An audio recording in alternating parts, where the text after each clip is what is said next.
Chapter 1. The Call. The smell of fresh coffee and rain on asphalt filled the kitchen that morning. One of those quiet Colorado mornings that Santiago Griffin had learned to cherish.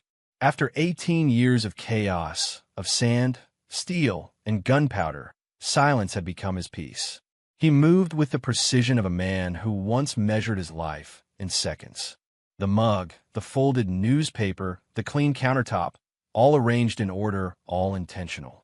Across the table, Audrey was flipping pancakes, humming softly. Her auburn hair was tied up, a few loose strands catching the morning light.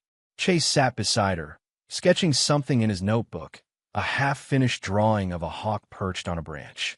"You're up early again," Audrey said, sliding a pancake onto his plate. Santiago smiled faintly. "Old habits.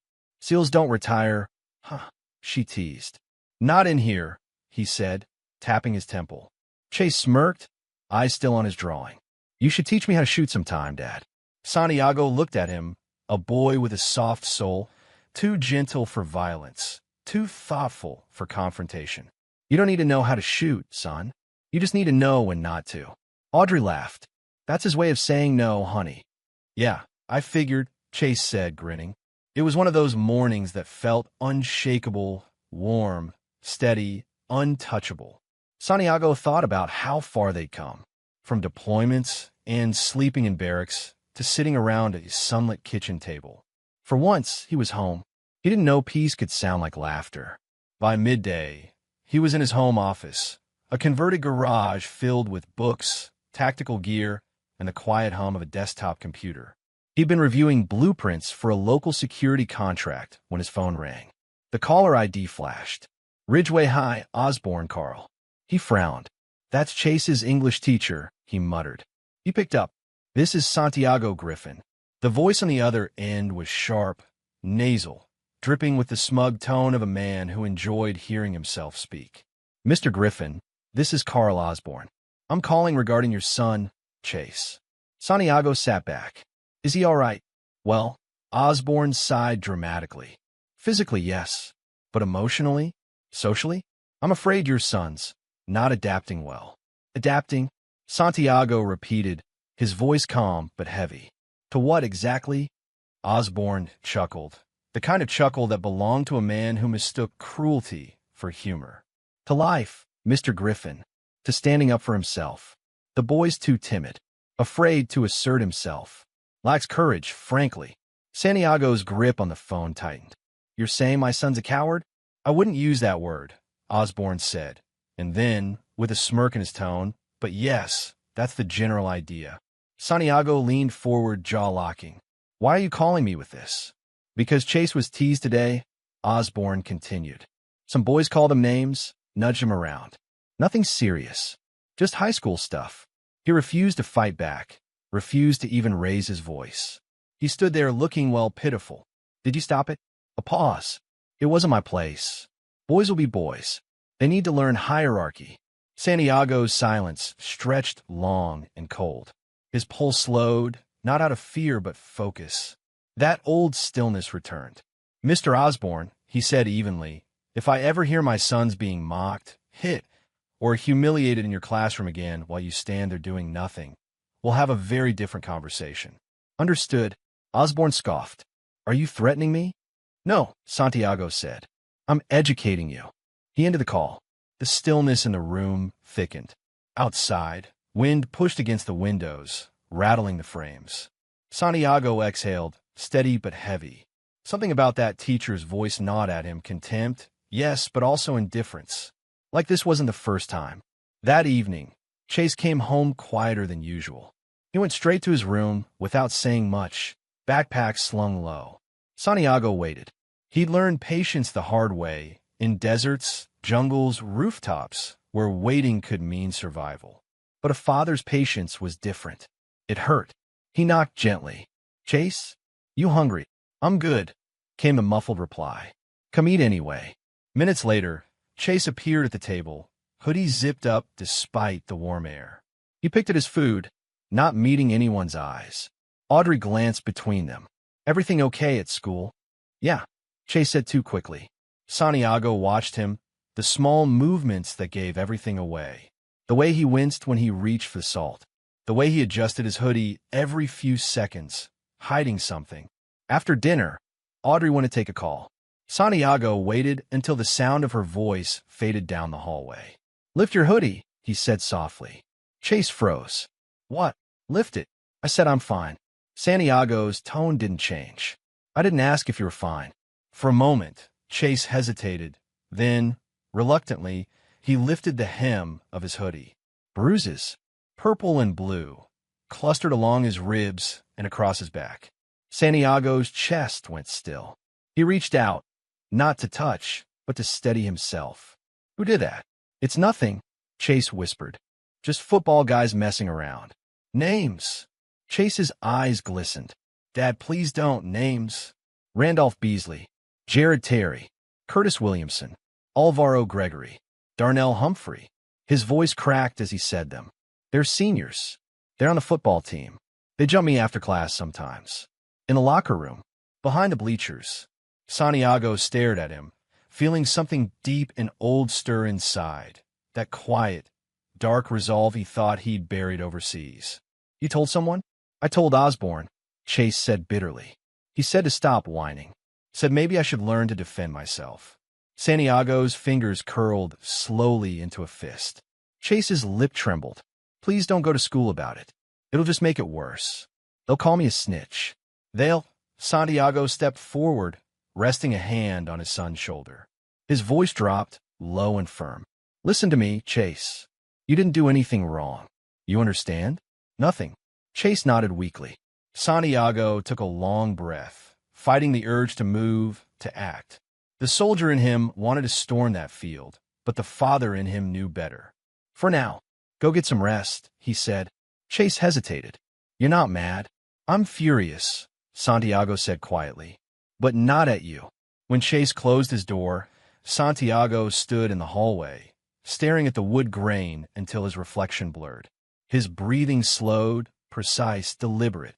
The same breathing he'd used before every mission. 18 years of discipline didn't vanish. They waited, coiled in silence. The world had just declared war on his son. And for the first time in years, Santiago Griffin felt the old instincts return, the ones that never truly left. He didn't shout. He didn't break anything. He just whispered into the empty air, a promise only the walls could hear. "All right, let's find out who they really are." Chapter 2, Don't Tell Mom. The next morning, sunlight streamed through the blinds, cutting across the living room in slanted bars. Santiago sat on the edge of the couch, elbows on his knees, staring at the coffee that had gone cold in his hands. He hadn't slept. Every time he closed his eyes, he saw the bruises again, dark fingerprints on his son's ribs. Chase emerged from his room, backpack slung low, hoodie zipped up to his chin. His movements were careful, stiff, like each step hurt a little. "Morning," Santiago said quietly. Chase hesitated.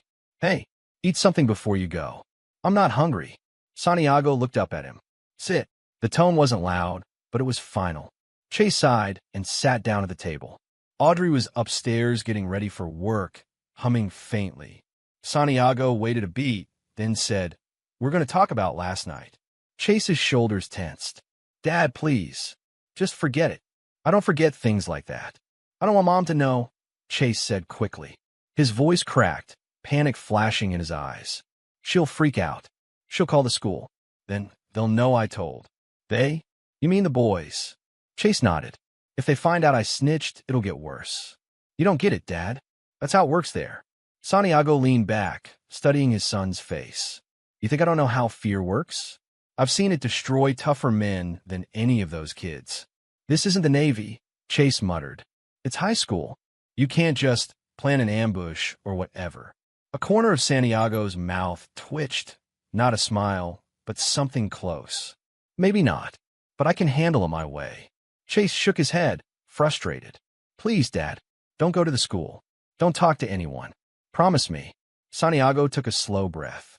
He'd made 100 promises in his life, to men who never made it home, to commanders who demanded control over chaos. None felt heavier than this one. "All right," he said finally. "I won't tell your mom, and I won't talk to the school." Chase looked up, surprised. "You mean it?" I do. Thank you. Relief softened his voice for the first time in days. But listen to me, Chase, Santiago added, voice low. That doesn't mean I'm ignoring it. Chase frowned. What are you going to do? Santiago's expression didn't change. Nothing you'll have to lie about. He rose, placed a steady hand on Chase's shoulder, and met his eyes. You go to school. You act normal. I'll handle the rest. Chase nodded uncertainly, grabbed his bag, and headed for the door. Before leaving, he turned back. I don't want anyone hurt, Dad. Santiago's reply was quiet, almost thoughtful. Neither do I. The door closed. Silence filled the room again. That night, when the house finally slept, Santiago didn't. Audrey's breathing was soft and steady beside him, but his eyes stayed open, fixed on the ceiling. He could feel the hum of that old part of him waking up, the part trained to watch, assess, calculate. He slipped out of bed soundlessly. Years of deployment had taught him how to move like smoke, unseen, unheard. In the garage, he unlocked a dusty footlocker tucked onto the workbench. Inside, neatly wrapped in cloth, was a small camera, a pair of binoculars, and a notebook filled with coordinates from another life. He hadn't touched them in years. He smiled faintly. Old tools still work, he murmured. By 10:30 p.m., he was parked a few hundred yards from Ridgeway High School. The night air was sharp, the football field lit by the pale glow of floodlights. Practice was running late. He could hear the thud of cleats, the bark of the coach's voice, the echo of laughter. He adjusted the binoculars and focused on the field. There they were. 5 boys, all bigger, louder, more arrogant than they had any right to be. They joked as they jogged laps, shoving each other, bragging, laughing like they owned the ground they stood on. Randolph Beasley, Jared Terry, Curtis Williamson, Alvaro Gregory, Darnell Humphrey, names he'd memorized, faces he'd never forget. Standing at the edge of the field, arms crossed, was a man Santiago recognized from local news clippings, Coach Harlan Fitzpatrick. Late 40s, former college linebacker, the kind of man who thought intimidation was leadership. Fitzpatrick was laughing with the boys, clapping Randolph on the shoulder. It wasn't mentoring, it was camaraderie. He wasn't coaching them, he was protecting them. Santiago's jaw tightened. Through the scope of his binoculars, he studied every detail. The coach's gestures, the player's hierarchy, who deferred to who led, who followed. He could tell within minutes who gave the orders. Randolph Beasley, naturally. The ringleader, arrogant stance, dominant eye contact, the kind of spoiled confidence that only came from never facing consequences. Same kind of pack mentality I've seen in every war zone, Santiago muttered to himself. Only this pack hides behind helmets and rich fathers.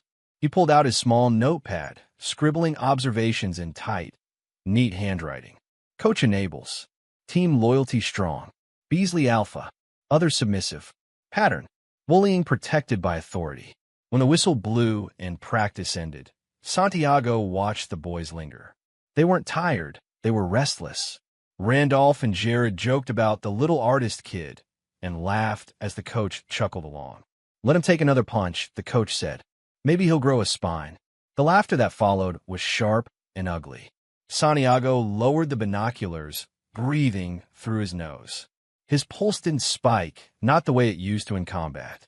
Instead, it slowed. Cold focus. Controlled. He watched the field empty out. The boys climbed into trucks that probably cost more than his first car. Fitzpatrick stood under the goalpost, talking on his phone, face lit by the glow of the screen. Santiago memorized every license plate, every movement. He sat there for another 20 minutes, letting the patterns sink in: exits, blind spots, lighting angles, surveillance points. Old habits. He wasn't planning an ambush.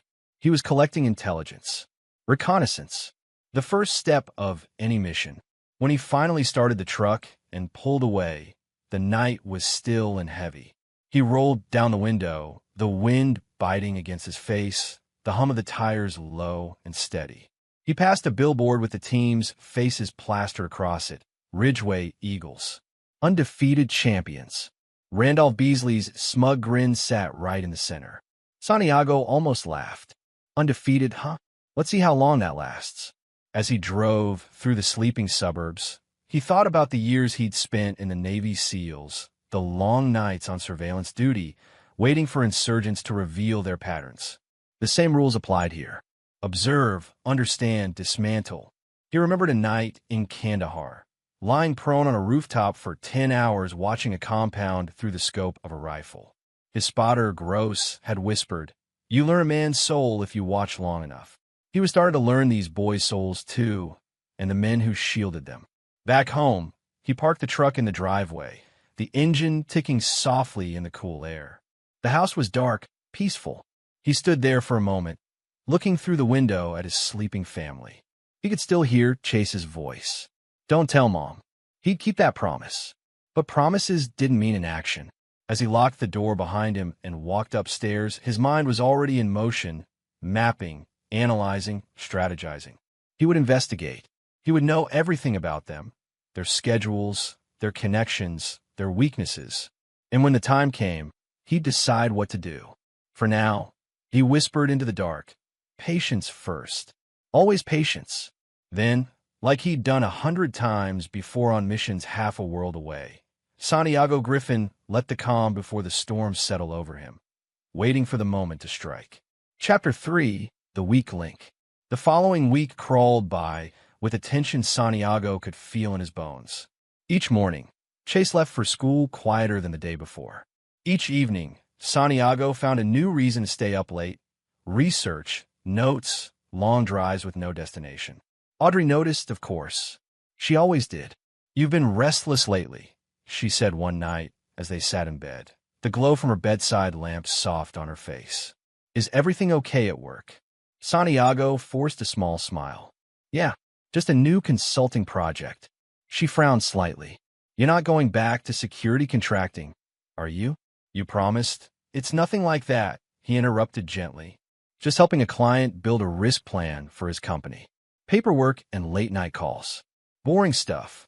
Audrey studied him for a moment, as if weighing whether to push. Then she sighed, leaned over, and kissed him. "You're terrible at lying, you know." He smiled faintly. "I'll try harder." She laughed, turning off the lamp. "Don't you dare." When she rolled over, Santiago lay there staring into the dark. His mind wasn't on work. It was on a different kind of plan, one built on observation, not paperwork. The next morning, Santiago parked across from Ridgeway High, the school's front lawn stretching wide under the Colorado sun. Students drifted in groups, laughing, shoving, shouting over each other. It was all harmless on the surface. But Santiago knew what ugliness could hide behind uniforms and smiles. He stepped inside the main office under the pretense of volunteering for a safety audit, a cover story that got him access without suspicion. The secretary, a cheerful woman in her 40s, handed him a visitor badge. "Welcome back, Mr. Griffin. Chase is a good kid. Quiet." "Yeah," Santiago said. "Quiet's not a bad thing." He moved down the hall, passing bulletin boards filled with trophies and smiling photos of the football team. Randolph Beasley's grin appeared in at least 6 of them, center front, hand on a championship ball, flanked by Coach Fitzpatrick. The air around those photos felt heavier somehow. Entitlement had a scent, and Santiago could smell it. He caught the attention of a young custodian mopping near the lockers. "Hey," Santiago said casually. "You ever see any trouble around here? Fights? Kids messing with others?" The custodian froze. Not really, sir. Nothing serious." His eyes darted to the hallway cameras, then back. "Better if I don't say much. People lose jobs over talking too much." Santiago gave him a small nod. "Understood." He slipped the man a folded 20. "You didn't say anything." The custodian pocketed it without a word. Santiago found his way to the science wing.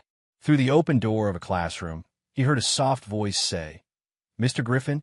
He turned. A young woman in her 30s stood by the lab counter, black hair pulled into a bun, glasses perched on her nose. Her badge read Ms. Hahn, Biology. "I know who you are," she said quietly. "Chase's father." He nodded cautiously. "That obvious, huh?" She closed the door behind them, lowering her voice. "I've seen you waiting in the parking lot this week. You're not the only parent watching." Meaning there are others who've tried to stop what's happening here. She folded her arms, glancing toward the window. Those boys, the football seniors, they do whatever they want. The administration looks the other way. Coach Fitzpatrick? She scoffed. He's practically their bodyguard. If someone reports the team, the complaint disappears. The principal doesn't interfere, not when Fitzpatrick's winning games and bringing in donations. Santiago's jaw tightened. Donations from who? From their fathers. She hesitated, then leaned closer. You know Randolph Beasley? His father's a state representative. The others, Jared's dad, owns the biggest law firm in town. Curtis's father is on the school board. Alvaro's uncle is a judge. Darnell's family runs construction contracts for the district. They're untouchable. He absorbed the names carefully, each one clicking into place like a round chambered in a rifle. And how long has this been going on? Months, she whispered. Maybe longer. But no one talks. Teachers have been warned, don't jeopardize funding. Santiago studied her. She looked scared but resolute. Why tell me? Because I see Chase, she said, voice trembling slightly. He's quiet, but he's not weak. He reminds me of my brother. Kids like him always get crushed unless someone fights for them. He nodded slowly. You just did. Her eyes softened. Please be careful, Mr. Griffin. These people have power. They don't like being challenged. He gave her a half-smile, calm, steady. Neither do I. That afternoon, back home, Santiago turned his garage into something else entirely. The walls were covered in blank corkboard. He started pinning things one by one, photos he printed from the school website, newspaper clippings, notes in tight handwriting. At the center, Randolph Beasley. From there, strings of red thread connected outward to State Representative Henry Beasley, Coach Harlan Fitzpatrick, Principal Turner, and 4 other names. Each connection represented a wall of protection, a shield that kept the bullies untouchable. He stood back and stared at it like it was a battlefield map. Influence, money, fear, he muttered. That's their cover. Fine. He drew a circle around Randolph's name. Then we find the weak link. Audrey's voice broke his focus. Santiago. He turned. She was standing in the doorway with folded laundry in her arms. Her eyes flicked from him to the wall behind. What on earth is that? He hesitated only a beat. Work. She frowned. Work that involves pictures of high school students. It's for a client, he said smoothly. Security breach audit. Mapping networks of influence. It's just an exercise. She looked doubtful, then sighed. You and your weird projects. Just don't stay up all night again, okay? Promise, he said, though he already knew it was a lie. When she left, Santiago turned back to the board, the faint sound of the washing machine fading behind him. He traced a line with his finger from Randolph Beasley's photo to Fitzpatrick's smirking face. There's always one weak link, he whispered. Always. The next day, Santiago parked outside the school again. Only this time, he didn't go in. He waited. The dismissal bell rang. Students spilled out like a wave. He scanned the crowd until he spotted Chase walking alone, backpack slung over one shoulder. From behind the gym, 5 silhouettes emerged, tall, broad, confident. The same 5. Santiago's instinct screamed before his body even moved. He got out of the truck, crossing the field quietly, blending into the crowd. By the time he rounded the corner, it was already over. The boys were walking away, laughing, fists bumping, like nothing happened. Chase was against the wall, holding his backpack, lip bleeding. Santiago froze for a heartbeat. He could feel the heat rising behind his eyes, that low, controlled burn that came before action. Chase, he said softly, rushing over. What happened? Chase wiped at his mouth, wincing. Nothing. I tripped. Don't lie to me. Chase's eyes filled. I told you not to get involved, Dad. Please. Santiago took a slow breath, forcing calm back into his voice. Go wait in the truck. Dad now. Chase obeyed. Santiago stood there for a long moment after his son walked off, fists at his sides, breathing steady. He looked at the spot where the boys had stood, the laughter still echoing in his memory. He didn't shout, didn't chase after them. He simply turned toward the horizon, eyes narrowing, every muscle coiled like wire. When he spoke, his voice was low, barely audible. No one touches my boy again. Chapter 4, Practice. The late October sky hung low and gray as Santiago's truck rolled down the cracked asphalt leading to Ridgeway High's football field. The floodlights flickered to life, painting the grass in harsh white. The rhythmic thump of helmets colliding echoed through the open air. He parked near the edge of the lot, engine idling for a moment before he shut it off. His reflection in the windshield was calm, almost detached, but his jaw flexed like steel.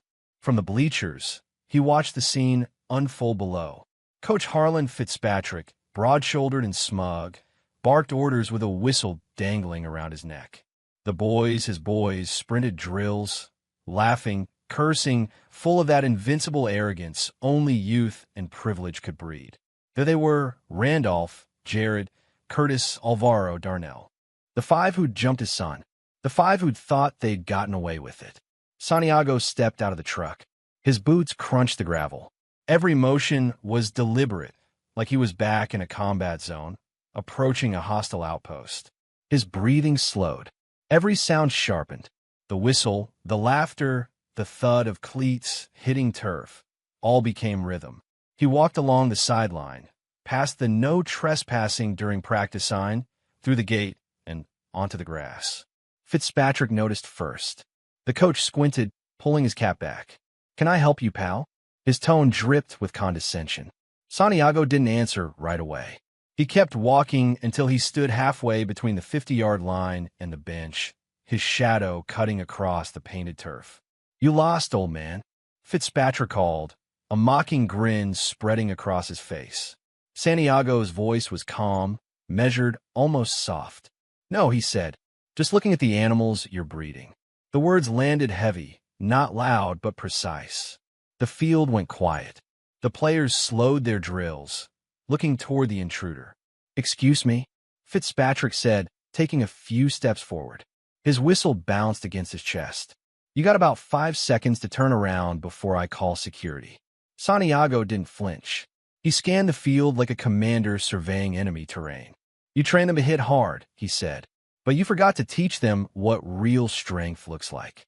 Randolph Beasley jogged over, helmet in hand, his grin lazy and cruel. "Oh, look, the coward's daddy came to play." The boys laughed behind him. Santiago turned his gaze on Randolph. The same cold, surgical stare that once made men drop their rifles in panic. "You think you're brave, son?" he asked quietly. "Jumping one boy with 4 of your friends? That's not courage. That's cowardice with a uniform." Randolph's smirk faltered just slightly. "You better leave, old man, before you get hurt." Santiago smiled faintly, that calm, unnerving kind of smile that said he'd already measured every exit, every distance, every weakness. "Enjoy your season," he said. "It's your last." A ripple of unease passed through the field. Fitzpatrick laughed too loudly, forcing the tension away. "Is that supposed to be a threat?" he barked. "Observation," Santiago replied. "You've built this program on fear. But fear's fragile. All it takes is one crack." He turned to leave. "Hey," Fitzpatrick called after him. "You set foot on this field again, I'll have you arrested." Santiago didn't even look back. "You'll try," he said. The sound of his boots on concrete echoed long after he was gone. By the next morning, the story had spread like wildfire through the school. Chase's dad stormed the field. Someone whispered in the cafeteria, called out Coach Fitzpatrick. Others claimed he'd threatened to end the team. Santiago didn't care about the rumors. He wasn't looking for approval. He was collecting reactions. Fear leaves patterns, and patterns lead to weakness. That afternoon, he stopped by the gas station on the corner of Jefferson and Main, his usual spot for coffee. As he filled his tank, a silver Lexus SUV rolled up beside him. The driver's window slid down. "Mr. Griffin." Santiago turned slowly. It was Dean Langley, Jared's father, one of the town's most vocal attorneys. Polished, confident, always in control. "Morning," Santiago said evenly. Langley smiled, but there was no warmth in it. "You caused quite the scene last night. My client, the Ridgeway Boosters Association, isn't happy." "Your client?" Santiago echoed. "Or your son?" Langley's expression tightened. "Watch it." Santiago leaned against his truck, casual. "You came all the way here to say that." "I came to give you advice. Langley said, voice dropping to a low hiss. Back off. You're making enemies you can't afford. My son and his teammates? They're good kids. Boys roughhouse. It's part of growing up. Santiago studied him for a moment, the lawyer's expensive watch, the practice posture, the mask of authority. Your boys roughhousing put my son in the ER last week. You call that growing up? Langley's jaw clenched. Don't push this, Griffin. You're not military anymore. You don't have rank. You don't have backup. And in this town, men like me decide what happens. Santiago's phone was in his pocket, voice recorder running from the second the Lexus pulled up. His tone didn't change. You sound awfully confident for a man whose kid hides behind a football helmet. Langley leaned out the window, voice sharp now. You think anyone's going to believe some washed-up soldier over 5 honor students and a respected coach? Keep pushing, and I'll bury you in lawsuits. Santiago smiled, a small, knowing curve of the lips. You just buried yourself. Langley frowned. What the hell's that supposed to mean? But Santiago was already walking away, fuel nozzle in hand, calm as ever. He finished filling the tank, replaced the cap, and climbed into the truck. Through the rearview mirror, he watched Langley, still fuming in place. The truck door shut with a quiet thunk. Inside, Santiago replayed the audio on his phone, every word, every threat crisp and clear. He titled the file, Phase 1 Contact. That night, the garage lights burned again. On the wall, the red thread diagram had grown. Under Randolph Beasley's circle, Santiago added 5 new sublines. Langley, local law firm, Boosters Fund, Fitzpatrick salary, school donations. He marked each one with a thin black X. His movements were slow, steady, surgical. He wasn't improvising anymore. He was conducting an operation. His voice in the silence was almost a whisper. Step 1, pressure test. Step 2, exposure.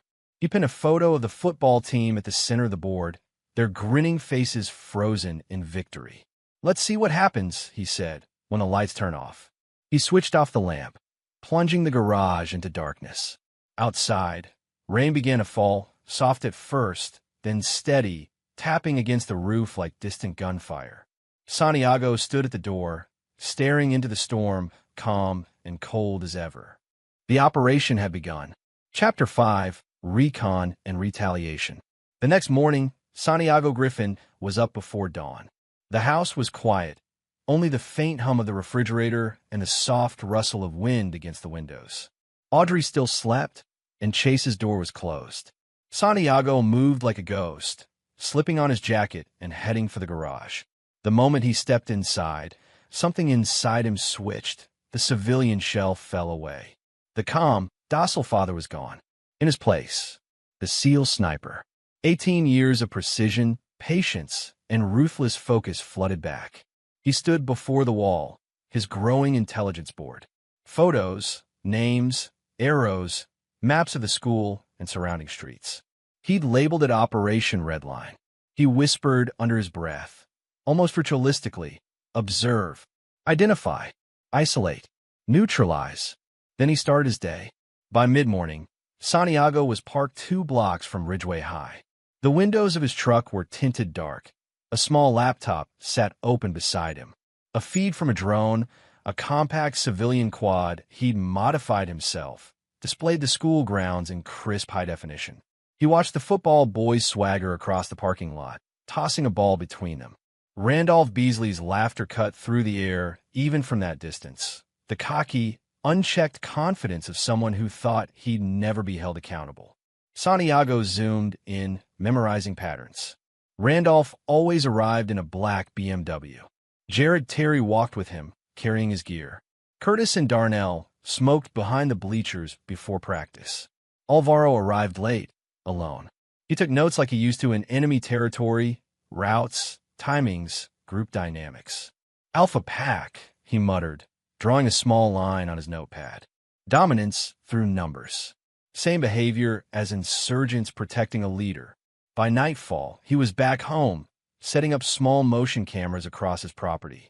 He placed one near the mailbox, another in the tree facing the driveway, and 2 near Chase's window. Every camera was discreet, military-grade lenses tucked into fake utility boxes. Audrey watched him through the kitchen window as he tested the feeds on his phone. "You're acting different lately," she said. He smiled faintly. "Just being cautious.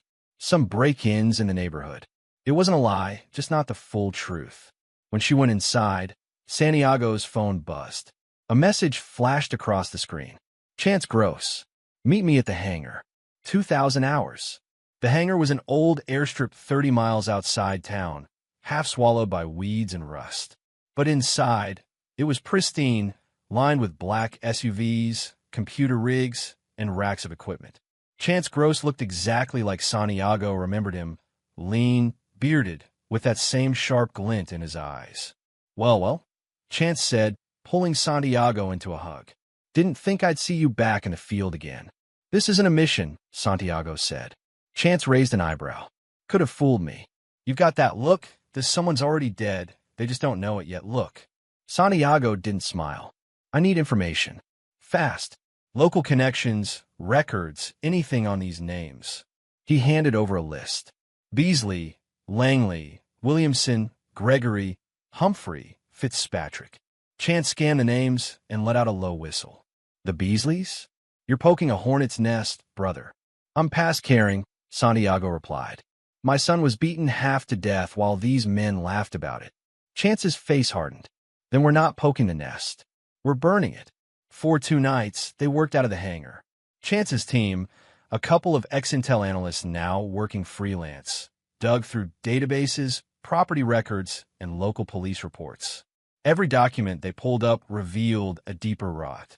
Langley's firm had donated $75,000 to the district's sports booster club, right after the school board dismissed a complaint about inappropriate conduct from the football team. Fitzpatrick had a sealed case file from 10 years ago involving a drunk driving incident, covered up by the same group of fathers now threatening Santiago. And Beasley, his file was darker. Santiago stared at the screen, his hands tightening on the edge of the desk. There was a sealed police report from 5 years prior. Randolph Beasley, age 12, had been accused of sexual assault at a private summer camp. The case disappeared after a family settlement. Chance exhaled slowly.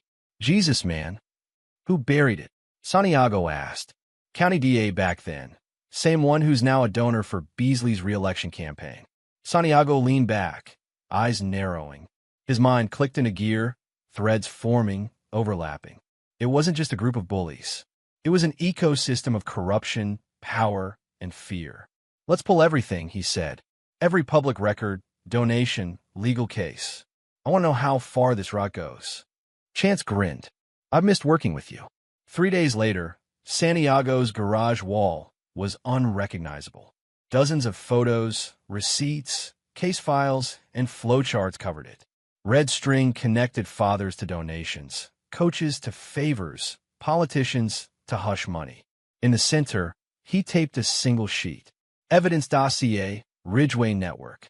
When he stepped back, the picture was clear, a protection racket disguised as a football program. The boys were pawns. The fathers were the architects.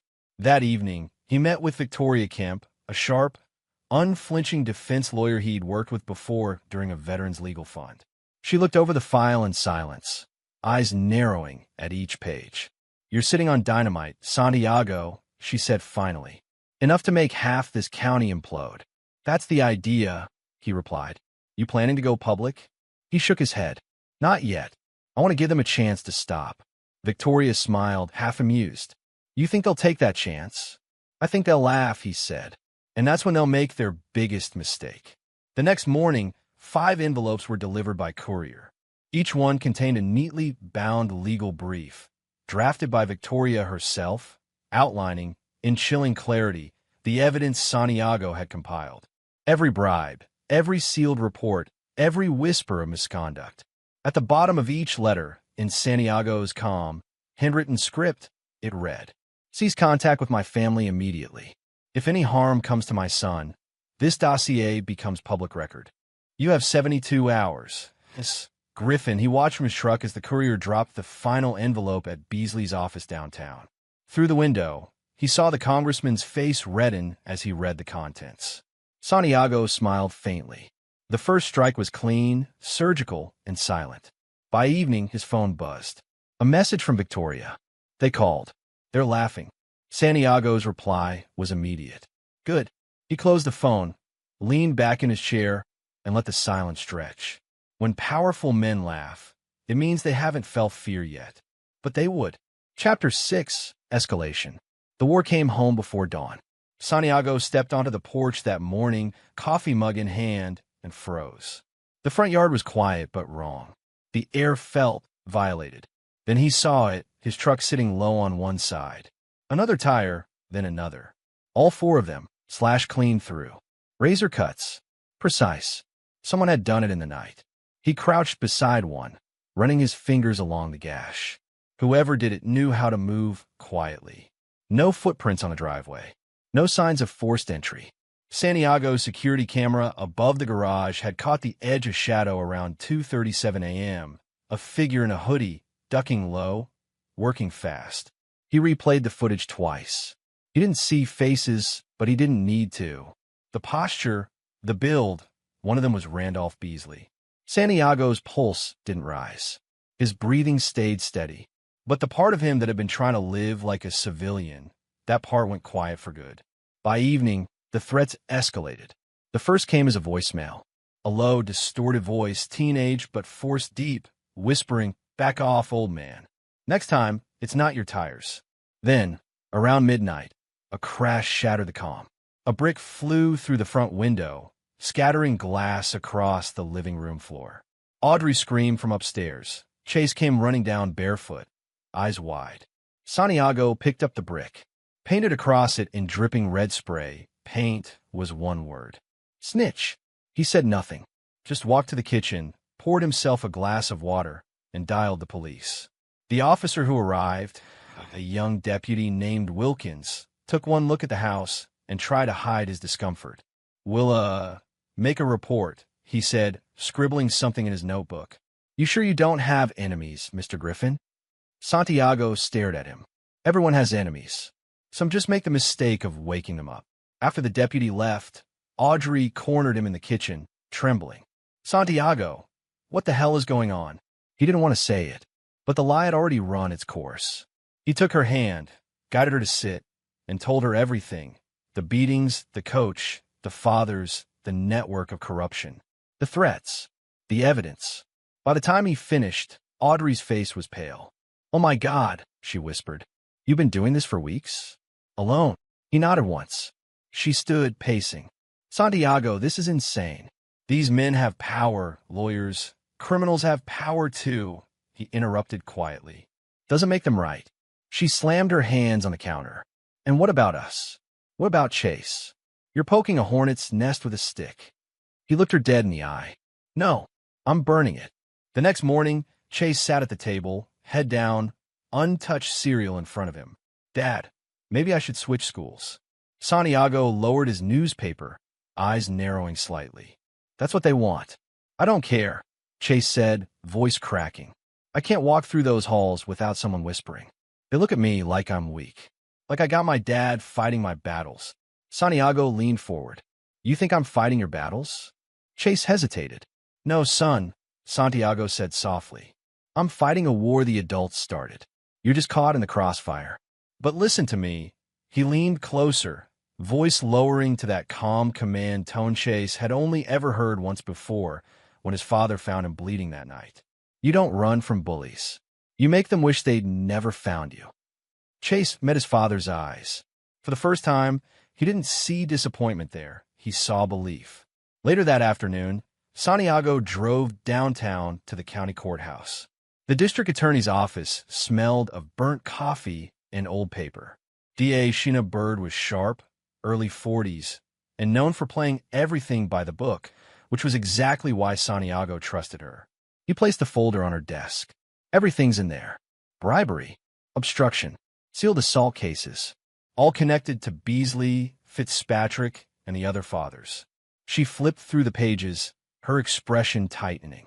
"Where did you get all this? Does it matter?" She looked up, meeting his gaze. "Yes, it matters if it was obtained illegally." Santiago didn't blink.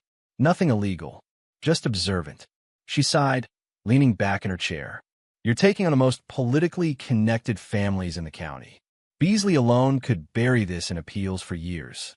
The others, they have friends in the department, in the press. These people are untouchable. Santiago finished for her. She nodded. He stood, adjusting his jacket. No one's untouchable. Not forever. She watched him go, her professional detachment cracking just slightly. Be careful, Mr. Griffin. Men like that don't go down quietly. Santiago paused at the door.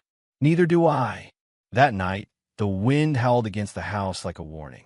Santiago sat in the dark living room, watching the camera feeds on his phone. Every corner of his property glowed in infrared. The driveway, the porch, the back gate. At 1:12 a.m., motion flared on the west side. 5 figures moved through the shadows, hoods up, whispering. They crouched near his truck, fumbling with spray cans and a crowbar.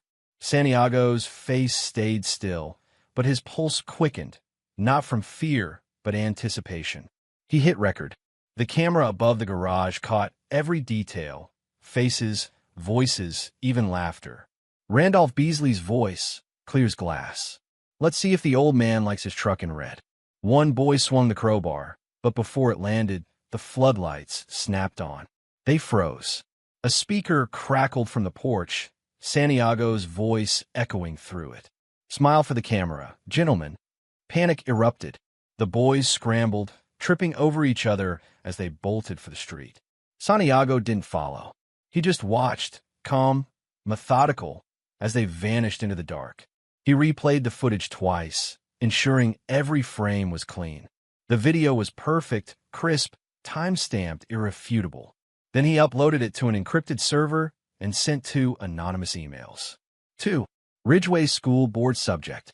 Your football team, truth behind the champion's attachment. Security footage.mov. And another, same footage to the local news outlet.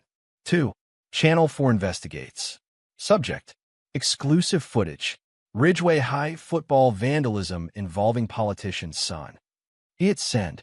Then he closed the laptop, leaned back, and stared at the glow of the floodlights outside. For the first time in weeks, he allowed himself a small, genuine smile. Justice doesn't always need a gun. Sometimes it just needs proof. The next morning, chaos tore through Ridgeway High like wildfire. Phones buzzed with video links. The footage spread from inboxes to social media, then to morning news broadcasts. By 9:00 a.m., every parent, student, and teacher had seen the same thing: 5-star athletes caught vandalizing a veteran's property. The principal called an emergency assembly. The fathers gathered in panic, lawyers already dialing numbers. And Santiago Griffin, calm, unreadable, sat in his truck outside the school gates, sipping his coffee. He'd warned them. And now, the first domino had fallen. Chapter 7, The Sting. The knock came just after noon. Heavy, confident. The kind of knock that wasn't asking permission to enter, it was announcing a threat. Santiago opened the door to find 4 men on his porch. All in expensive suits, red-faced, breathing hard from anger more than the walk up the steps. State Representative Beasley was in front, his silver hair slicked back like armor. Beside him stood Jared's father, the lawyer with the 2 white teeth. Behind them, 2 others Santiago recognized from the country club photos that plastered the local paper, community leaders, charity donors, pillars of the town. But right now, they looked like cornered animals. Griffin, Beasley growled, jabbing a finger in his chest. You're going to take that video down. Now. Santiago didn't flinch. Good afternoon, gentlemen. You think this is a game? Jared's father hissed. You've embarrassed our sons, our families. That video was doctored. You'll retract it, or we'll bury you in lawsuits. Santiago tilted his head slightly, calm as still water. You came all this way for conversation, or to try and scare me on my own porch? Beasley's face flushed crimson. You don't know who you're dealing with, old man. Santiago smiled faintly. Actually, I do. He stepped aside and gestured toward the living room. Come in. Since you've all decided to visit, let's talk properly. They exchanged uneasy glances but followed him inside, arrogance outweighing caution. The house was immaculate, silent except for the ticking of an old wall clock. Audrey had taken Chase to her sister's for the weekend. Santiago had insisted. The fewer targets around, the better. The men spread out around the living room, standing rather than sitting, as if refusing to appear comfortable in enemy territory. Santiago poured himself coffee, offered none. "So," he said quietly, "you want me to retract the footage?" "That's right," Jared's father said, leaning forward.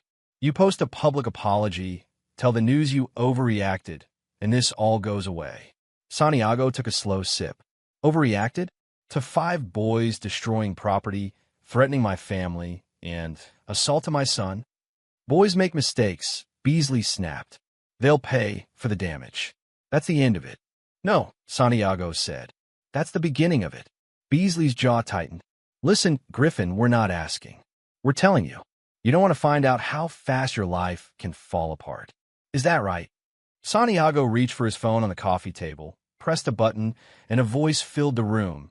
Jared's father from the gas station days ago. "You don't back off, Griffin, and we'll make sure you regret breathing." The color drained from the lawyer's face. Then another recording played, Beasley himself, caught mid-threat just minutes ago. "You don't know who you're dealing with, old man." Behind the curtain of the kitchen doorway, District Attorney Sheena Bird stepped out, her phone in hand, its red light blinking. "I think we know exactly who we're dealing with," she said. The room froze. The fathers turned, expressions collapsing from rage to panic. Beasley stammered, You set us up?" Sheena raised a brow. "You came here of your own free will. You threatened a decorated Navy SEAL and admitted to attempting coercion on tape." She tucked the phone into her blazer pocket. "That's obstruction, intimidation, and a confession. Congratulations, gentlemen." The lawyer took a step forward. "You can't try me," she snapped. Santiago leaned back, arms crossed. "You walked into my home thinking you could scare me, but you just handed me everything I needed." Beasley's voice dropped, shaking now. "You think this ends with us? You don't know how deep this goes." Santiago met his eyes. "Oh, I think I'm starting to." That night, Santiago's garage lights glowed like a war room. His tactical board, strings connecting names, crimes, dates had grown into a full web. Beasley, Fitzpatrick, the lawyer, the donors all traced back to one central hub of influence. A private development firm called Ridgeway Partners, quietly laundering campaign money through shell charities. Santiago stood over it, silent. The years of precision and patience he'd honed overseas pulsed back through his veins. A phone buzzed on the workbench. It was Chance Gross, his old SEAL teammate. "You ready for tonight?" Chance asked. His voice had the same gravelly edge it always carried before an op. "Always," Santiago said. "You got the surveillance team in position? 2 unmarked SUVs, 3 undercover units, and your favorite toy, the drone's live." "Good. They'll come tonight. They think the DA's visit rattled me." Chance chuckled darkly. "You're baiting them. That's the point." By midnight, the street was dead quiet. The only sound was the hum of crickets and the faint whir of Chance's drone overhead. Santiago sat in his darkened living room, lights off, one lamp glowing faintly by the window. A decoy. The cameras outside blinked red, motion detected. A black van rolled to a stop down the street. 4 figures stepped out, dressed in black hoodies and gloves, their faces masked. Santiago murmured softly into his comms. Target visual confirmed. 4 men. 1 look out, 3 approaching. Chance's voice crackled through his earpiece. "Copy that. We got eyes. Stand by." The men moved fast, one cutting the phone line at the corner, another creeping toward the side window with a crowbar. One reached for his belt. A pistol glinted under the porch light. Santiago tensed. His instincts screamed to act, to end this with his own hands. But he'd promised Sheena this would be clean, legal, controlled. He stayed seated, eyes on the monitor feed, as one of the intruders whispered. Beasley said rough him up, not kill him. Chance's voice again. Got on record. Moving in. Then, like ghosts materializing from the dark, 5 men in tactical vests burst from the shadows, sheriff's deputies and federal agents in plain clothes. "Hand where we can see them. Down. Now." Chaos erupted. The goons dropped their weapons, stunned. One tried to run, but was tackled in the grass. The man with the gun froze, shaking, as a flashlight blinded him. Santiago stepped out onto the porch, calm as dawn. The red and blue lights reflected off his eyes. Chance approached, pulling off his cap. "Nice bait job, brother." They sang like amateurs. Santiago gave a faint smirk. They were amateurs. By sunrise, the news was everywhere. Breaking. Local political network under federal investigation. State Rep Beasley linked to money laundering and bribery ring. Undercover sting exposes conspiracy at Ridgeway High. The images of the arrested goons in handcuffs flooded every channel. The story of the brave, anonymous veteran who had helped expose the corruption caught fire online, though Santiago's name was never mentioned. Sheena Bird gave a careful statement at the press conference.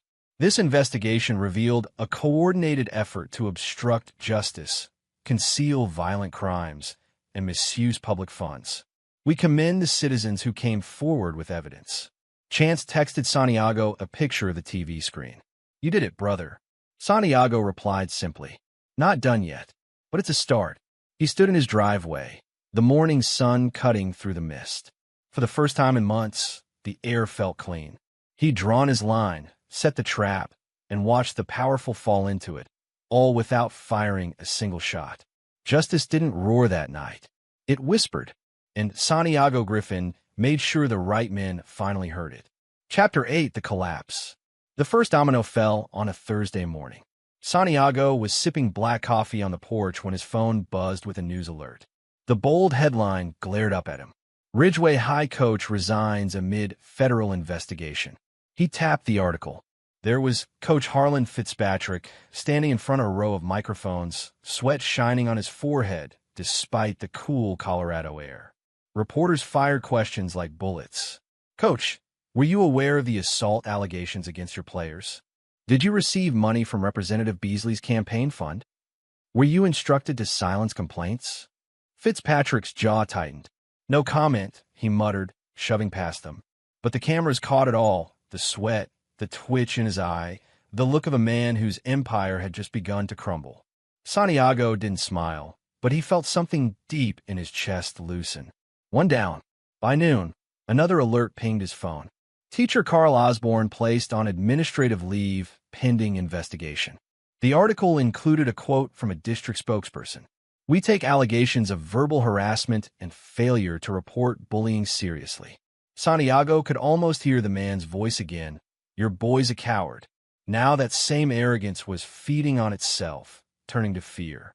He pictured Osborne packing up his desk, the smugness wiped off, watching his career dissolve into headlines. Santiago didn't need revenge. Justice was cleaner than that. The school district tried to do damage control, but the dam had already cracked. Parents began calling the superintendent's office nonstop, demanding answers. Former students came forward with their own stories, how the football players had gotten away with everything from vandalism to harassment, protected by the same staff now under investigation. Then came the lawsuits. 3 in one day. By Friday, the district boardroom looked like a war zone. Reporters at the windows, lawyers inside arguing over liability, administrators in tears. A local reporter called it the reckoning Ridgeway High had coming for a decade. The name stuck. The arrests came quietly at first. Early Saturday morning, police cruisers rolled through the neighborhood where the Beasleys lived, a gated enclave of brick mansions and clipped lawns. Neighbors peeked through curtains as Randolph Beasley, once the Golden Boy quarterback, was led out in handcuffs. His face was pale, jaw tight. Cameras flashed like lightning. Behind him came Jared Terry, Curtis Williamson, Alvaro Gregory, and Darnell Humphrey, the same boys who had circled Santiago's son in that hallway, the same ones who had laughed as Chase begged them to stop. Now they shuffled toward the cruisers, cuffed, silent. The official charges read: assault, destruction of property, conspiracy to intimidate a witness. The whispers spread fast. By noon, every phone in town buzzed with the news. Audrey stood in the living room, phone trembling in her hand as she read the article aloud. "They actually did it, San. They arrested them." Santiago just nodded. They had to. The DA had too much evidence to bury this now. Chase sat at the table, silent, staring at the photo of Randolph on the news site. His lip quivered slightly. He looked scared, Chase whispered. He should be, Santiago said softly. He's about to find out what it feels like to be powerless. Chase nodded, but looked away. He wasn't vengeful, just tired. That same quiet innocence that made Santiago proud now made his heart ache. Within days, the story grew beyond Ridgeway. National outlets picked it up, each giving it a catchy title. The Colorado Prep Scandal. Power, privilege, and a father's fight for justice. Santiago's name wasn't in any of them, only an anonymous veteran's source. That was how he wanted it. He hadn't fought this battle for headlines. Still, the scale of exposure was staggering.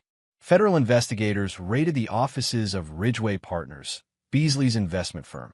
They seized computers, froze accounts, and carted away boxes of documents. The DA, Sheena Bird, stood on the courthouse steps that Tuesday morning, flanked by federal marshals. This case isn't about teenage mistakes, she said into the microphones. It's about men in power abusing it to protect their own, and a community forced to clean up their mess. The reporters shouted questions. Will the fathers face prison? Is Representative Beasley resigning? But Sheena simply replied, justice takes time. But it's coming. Santiago watched the broadcast from home, the faintest smirk tugging at his lips. Representative Henry Beasley denied everything at first. He appeared on a local TV station, sitting stiffly in his tailored Navy suit, his smile rehearsed but faltering. These are politically motivated attacks, he declared. My family and I are victims of a smear campaign. I've done nothing wrong. The host pressed him gently. Sir, what about allegations of bribery and obstruction? Reports suggest you paid school officials to suppress prior complaints. Beasley shook his head, chuckling in forced disbelief. Baseless rumors. I'll be fully exonerated. He shouldn't have laughed, because 2 days later, a new video leaked, high definition, time-stamped, and damning. In it, Beasley sat in a private restaurant booth, handing a thick envelope to a man later identified as the principal of Ridgeway High. His voice was clear as crystal. Make it disappear. My boy's future doesn't end because some soft kid bruised. The footage hit the internet like a thunderclap. Within hours, Beasley's office issued a temporary resignation. His campaign website vanished, and FBI agents escorted him out of the state capitol building. Santiago watched it unfold from his living room. He didn't cheer. He didn't even speak. He simply reached over, turned off the TV, and sat in silence for a long time. For the first time since that phone call from Osborne, the world felt still again. At the same moment, across town, the high school parking lot was half empty, the banners torn down, the football field locked behind yellow tape. A single news crew stood by the gate, filming the desolate field that once roared with Friday night lights. Once the pride of Ridgeway County, the reporter said into the camera, this field now symbolizes something far darker, how privilege and silence nearly destroyed a community. Santiago drove past them without slowing down. He had no interest in the spectacle. He wasn't the story. He was the shadow that made sure got told. Later that evening, Sheena Burr called. Her voice was tired but firm. It's done, Santiago, she said. Fitzpatrick confessed to falsifying injury reports for the players. Osborne admitted he ignored complaints. The district superintendent's been suspended, and Beasley's facing obstruction, conspiracy, and bribery charges federal. Santiago exhaled, leaning back in his chair. You did good work, Sheena. She paused. You sure you don't want to be on record for this? The press is calling you a ghost, the man who started a revolution. Santiago chuckled quietly. Let them keep guessing. The spotlight's a bad place to live. Sheena laughed softly. You sound like you've done this before. He looked out the window at the dusk rolling over the Rockies, the quiet, the peace he'd been fighting to protect. Yeah, he said. Once or twice. By week's end, Ridgeway High was under full state audit. The district lawyer quit. Parents demanded resignations. And the 5 boys, once untouchable, were now just defendants in orange jumpsuits, waiting for their day in court. Justice wasn't fast. It wasn't clean, but it was coming. Santiago didn't celebrate. He just stood in his garage, staring at the corkboard filled with names, lines, and red pins. One by one, he began pulling them down. He didn't need the board anymore. The mission was halfway done. Chapter 9, Justice. The courthouse in downtown Denver looked like something carved out of stone and consequence. High arches, polished marble, and a faint echo in every hallway, as though the walls themselves had seen too much and learned to stay quiet. Santiago sat in the second row of the gallery, Audrey beside him, Chase a seat away. The boy's hands were clenched tight on his knees, his knuckles pale, but his posture was upright. He'd come a long way from the trembling, bruised kid Santiago had found hiding his ribs. At the front, 5 boys sat at the defense table in matching suits, eyes down. Randolph Beasley, Jared Terry, Curtis Williamson, Alvaro Gregory, and Darnell Humphrey, the self-proclaimed kings of Ridgeway High, now just scared teenagers in borrowed ties. Behind them, their fathers occupied the second defense table, flanked by attorneys who looked like they hadn't slept in days. The arrogance that once defined them was gone, replaced by tight jaws and hollow eyes. When the judge entered, everyone rose. Santiago watched the gavel fall. Court is now in session. The people of Colorado versus Randolph Beasley et al. It had begun. The prosecution went first. District Attorney Sheena Bird stood with the same fire Santiago remembered from their first meeting. "Your Honor," she began, "this is not a case about boys being boys. This is a case about power abused, protected, and passed down like inheritance. But today, that chain breaks." Her voice carried across the silent courtroom. She called the first witness, Chase Griffin. Santiago felt his chest tighten as his son rose, straightened his blazer, and stepped to the stand. He was nervous, anyone could see that, but his voice, when it came, was steady. "State your name for the record." "Chase Alexander Griffin." "How old are you, Chase?" 16. "Do you recognize the defendants?" Chase looked over, locking eyes with Randolph. "Yeah," he said softly. "They're the ones who beat me up." Randolph flinched, his jaw twitching. Sheena nodded gently. "Can you tell the court what happened?" Chase swallowed. His gaze dropped to his hands for a moment. Then he started to speak. He told them about the hallway ambush, about the locker room taunts, about the way they'd cornered him near the gym one afternoon while the coach looked the other way. His voice cracked once, but he didn't stop. When he was done, you could have heard a pin drop. Even the judge leaned back, sighing quietly. Then came the cross-examination. The defense attorney, a slick man with silver glasses, tried to chip away at him. "Chase, you never reported these incidents right away, did you?" "No," Chase admitted. "So perhaps you misunderstood." "I didn't misunderstand," Chase said, sharper now. "They laughed while they did it. I remember every face." The lawyer blinked, thrown off balance. Chase didn't give him room to recover. "And I didn't tell anyone," Chase added, "because every time someone did, the school buried it. Because of who their fathers were. It wasn't just testimony. It was truth weaponized." Santiago's heart swelled. His boy, standing his ground. Then came the witness no one expected. Sheena called a young woman to the stand, maybe 19, small frame, but her eyes burned with something fierce. "State your name, please." "Emily Carr." "And your relation to the defendants?" Her lips trembled. "I was assaulted by Randolph Beasley 2 years ago." A ripple of shock spread through the courtroom. Randolph's attorney shot to his feet. "Objection, Your Honor. That incident was sealed." The judge raised a hand. "Overruled. Proceed." Emily's story was worse than anything Santiago had imagined. She spoke quietly, each word like a blade.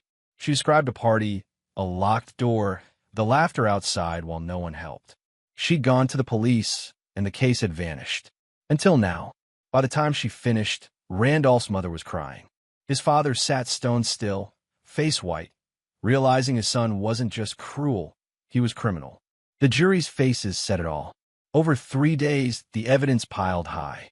Video footage, text messages, witness statements, the financial records from Ridgeway partners tying hush payments to school officials. It was a wall too high for even the best lawyers to climb.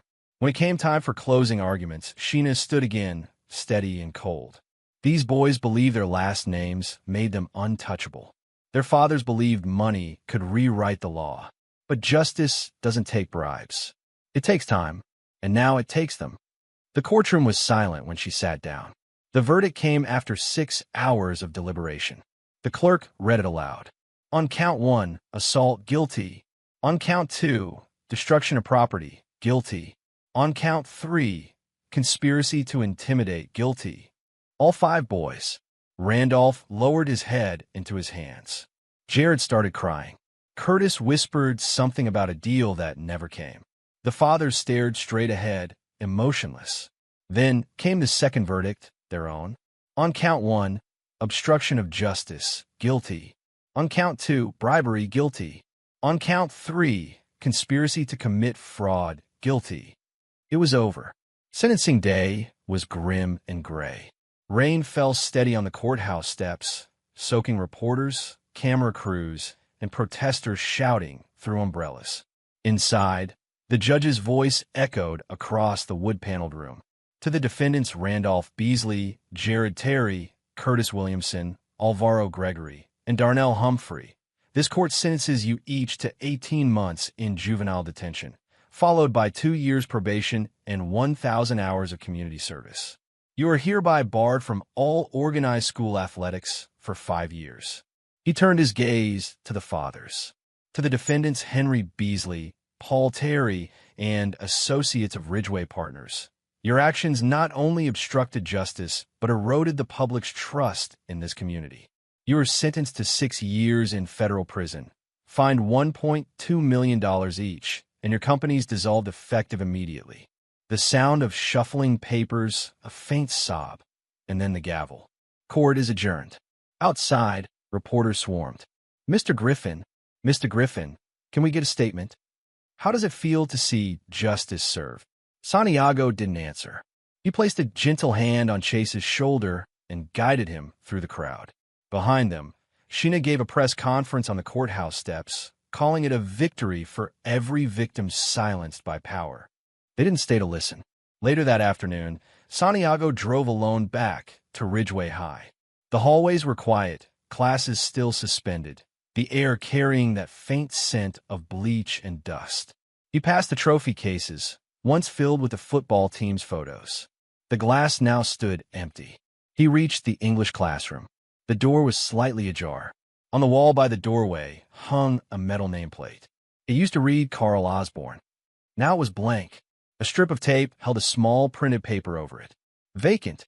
Santiago stood there for a long moment, hands in his pockets, staring at that single word. Vacant. It wasn't just the classroom. It was the corruption, the cruelty, the arrogance, all of it gone, finally. He exhaled slowly, a faint smile curving at the corner of his mouth. Justice hadn't come easy. It never did, but it had come. He turned and walked down the hallway, the echo of his boots soft and steady, leaving behind a place that no longer scared his son. Chapter 10, Peace. Spring came late that year, crawling over the Rockies like a shy guest. The air in Ridgeway felt lighter, the kind of crisp that carried the scent of thawing pine and possibility. Months had passed since the trials, long enough for headlines to fade and whispers to turn into silence. The Griffins were healing. Not perfectly, not quickly, but healing. Chase was the first to find his footing. Therapy helped. At first, he'd resisted. The sessions were awkward, the questions too sharp. But his therapist, a soft-spoken woman with an army dad of her own, knew how to navigate a boy who'd seen too much pain for his age. Slowly, he opened up. He stopped flinching at sudden noises. He laughed more. Then came the art program, something Audrey had found tucked in the back of a local community newsletter. Just go, she told him. You don't have to paint. Just be around it. He'd gone reluctantly. 3 months later, the walls of his room were covered in charcoal sketches. Portraits, landscapes, and a few eerie, beautiful pieces of stormy skies over calm water. One day, he walked in holding a thin envelope, expression unreadable. Santiago had looked up from fixing a cabinet hinge. What's that? Chase had tossed it over. Scholarship letter. Santiago wiped his hands and opened it, eyes scanning the letterhead. New York University. The art department. A partial scholarship, renewable after first semester. Audrey had cried right there in the kitchen. Santiago had simply placed a hand on his son's shoulder, pride simmering in his chest. "You earned this," he'd said. Chase smiled small real. "Guess so." Now, 3 months later, Santiago stood by the lake with Chance, his old Navy SEAL brother-in-arms. The man still carried that same cocky grin, though time had added a few silver streaks to his beard.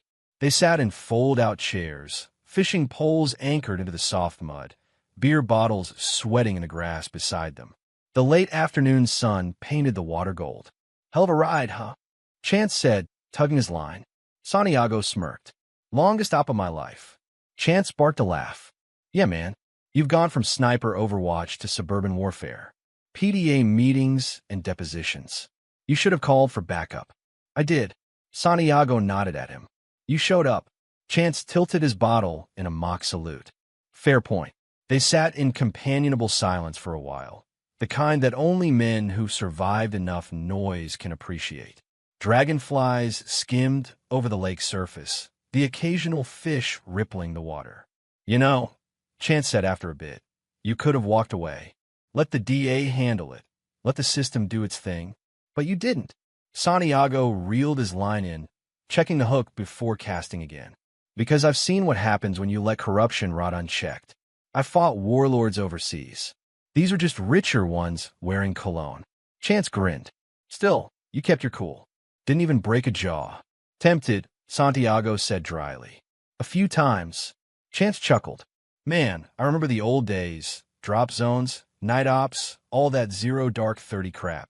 You were the calm one then, too. Guess that carried over." Santiago's expression softened. "The battlefield changes. The mission doesn't." Chance looked at him curiously. "And what mission's that?" Santiago didn't answer right away. He watched the sun dip lower, the horizon glowing amber. "Protecting what matters." Chance nodded, silent, the kind of understanding that needed no more words. As the light began to fade, Santiago packed up the tackle box, folding his chair with practiced precision. Chance tossed his empty bottle in a bag. "Heading home?" Chance asked. "Yeah, haven't missed a dinner in 6 months. Not planning to start." "Good man." They clasped hands, firm, brotherly. The grip of men who'd shared foxholes and firefights. "Take care of that family, brother," Chance said. "You've done more good here than any deployment I've ever seen." Santiago smiled faintly. "See you around, old dog." Chance laughed as he walked back to his truck. "You wish." The drive home wound through quiet mountain roads, the sky a wash of violet and gold. Santiago kept the windows down, letting the cold air rush through. The hum of tires on asphalt mixed with the low hum of his favorite blues station. He passed the "Welcome to Ridgeway" sign. Below it, someone had hung a new banner. "Ridgeway rebuilds. A new start." He smiled at that. By the time he pulled into his driveway, dusk had settled. The porch light glowed warm against the fading light. Audrey was waiting, leaning against the railing, hair loose, wearing that old sweater he loved. When she saw his truck, she waved, that same soft smile that used to undo him even after 20 years of marriage. He parked, stepped out, and walked up the steps. She met him halfway, wrapping her arms around his waist. "Good day?" she asked. "Yeah," he said, voice low. "Quiet one. Fishing. Caught nothing." She grinned. "You never do." He kissed her forehead. "That's not the point." From inside the house came the faint sound of laughter. Chase's voice, deep now, full of life again. Santiago turned his head slightly, listening. Audrey followed his gaze. "He's helping me paint the guest room," she said. "Got more on the walls than the brushes, but I'll take it." They stood there together, watching through the open window as Chase walked by, paint roller in hand, humming off-key to some song. He looked free. For the first time in years, Santiago felt no need to scan for threats. No tension under his skin, just peace. Later that night, when the house was quiet, he sat on the porch alone, a cup of coffee cooling beside him. The stars spread across the Colorado sky, vast, endless. He thought about everything that had happened, the lies, the bruises, the vengeance, the redemption. The bloodless war he'd fought on his own front lawn. His voice, when it came, was a quiet murmur to the dark. "War taught me to win. Father had taught me why." The truth of it sat deep in his chest. He wasn't the man who'd left for deployment all those years ago. He was something else now, tempered, grounded, purpose-built for peace. The screen door creaked. Audrey stepped out, wrapped in a blanket. "You okay?" He nodded, eyes still on the stars. "Yeah, just thinking." She sat beside him, slipping her hand into his. "About what?" He turned toward the window again. Inside, Chase was sprawled on the couch, sketching something in his notebook, a smile tugging at his lips. Santiago squeezed her hand. "About how lucky we are." She rested her head on his shoulder. "You made sure of that." He didn't answer. Didn't need to. The night said enough. A light breeze rustled the trees, carrying the faint scent of pine and paint. Somewhere in the distance, a dog barked, the sound fading into stillness. Santiago looked at his family, his world, and knew the battle was finally over. Peace wasn't something you were given. It was something you earned. He exhaled, slow and steady, a soldier's breath in a quiet home. "I didn't want to fight," he thought, the words echoing in his mind like a benediction. "But when they brought it to my family, they found out exactly what kind of man they were dealing with." And for the first time in years, Santiago Griffin allowed himself to smile without guard or grief, a man who had fought every war worth fighting and finally won.